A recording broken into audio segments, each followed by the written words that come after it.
Are you scared of the word no? It's 2 letters, and it is a really short word, and it can be a very poignant word and a very emotionally driven word, but it's two letters, and it should not control you.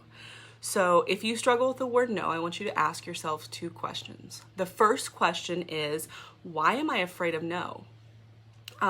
Will it take away an identity that I have, or a false identity I have placed on myself that doesn't belong and it's not lasting? Am I worried that others are going to judge me? And that, I would say, is probably the biggest problem, that we think that others are going to judge us, and they actually might, and they might judge us. But let me be frank. I don't know how else to be. Let me be frank and say we are never going to be able to control others. We're never going to be able to please others ever. And in fact, I don't know if we can even please ourselves completely ever, right?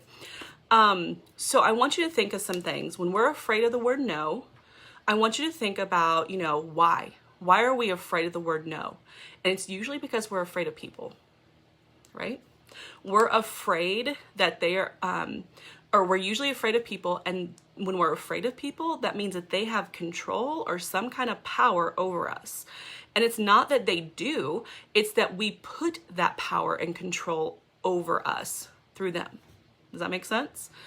So we're usually afraid of them. We're usually afraid to displease them, which means that we don't know where the responsibility ends with us and begins with them. So that's something I want you to think about. Are you letting people control you and control your feelings and have power over you that doesn't belong there? We can also be afraid of hearing the word no. It can be crushing to the spirit. Am I wrong? Think about a kid asking someone out for a date and they say no. The person says no, and it's crushing to the spirit. But no is just no. No does not define us. No does not bring or take away from what we bring to the table. No does not do anything more than just set up a boundary. It's a boundary word, and it's okay. We need no's to help lead us, to help guide us, and to help us know what our next steps are, right? We also know that God tells us no a lot, at least, okay, maybe it's me. He tells no a lot.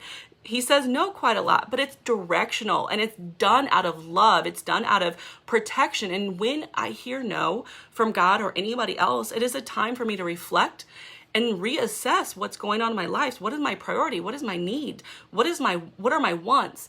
No's help redirect us and help us to refocus, okay? So the second question I want you to ask yourself, if you're scared of the word no, is that what could that no actually open up? What could that no actually open up? Does it open up yeses to things that are awesome? So think about with COVID, a lot of people were laid off or still are laid off or have completely lost their job. There's now, let's just say you worked 8 hours, and if you lost that job, there's now 8 hours of nothing. What has that no of going into work opened up that you could say yes to now? What about if you said no, could it release some stress and ownership over things that don't belong to us anymore or anyway? So let's just say if you are a social butterfly, and you love to be out, you love to be with people, but that's gotten out of hand and you've been neglecting things at home. Maybe saying no could open up yeses to things you could get done around the house or whatever you've been neglecting. Let's just say if you say no and it says, and you release the stress and you say no to volunteering. Maybe you're like me and like to just volunteer and do, and you get joy from it, and that's awesome. But it becomes overwhelming and too much. And when we take things off by saying no, what does that open up? For me, it opens up time to rest, time to be with my family, time to be with my kids, and homeschool them well, and in my Bible more, and just finding joy in the everyday. So this is something I want you to think about. No is nothing to be scared of. And in fact, it's a tool that you can use to help lead and guide and direct you on your path that you're in right now. I hope this helps. If you have any comments or anything you took away from this, please drop them down below. I'll talk to you tomorrow.